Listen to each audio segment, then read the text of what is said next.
सरहद पार फायरिंग में पाक फौज का एक ही सिपाही शहीद हो गया। ISPR के मुताबिक शुमाली वजीरिस्तान के जिला हसन खेल अफगानिस्तान की सरहद से फौजी चौकी पर फायरिंग की गई।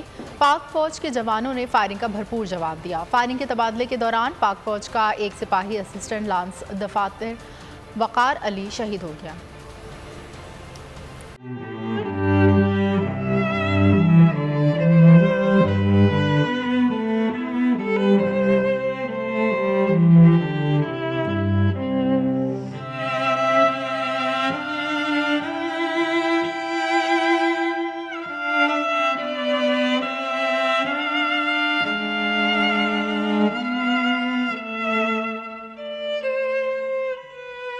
सबसे ज्यादा व्यूज, सबसे ज्यादा रील्स और सबसे ज्यादा रेटिंग के साथ बोल अब भी नंबर 1 पोजीशन पर बरकरार।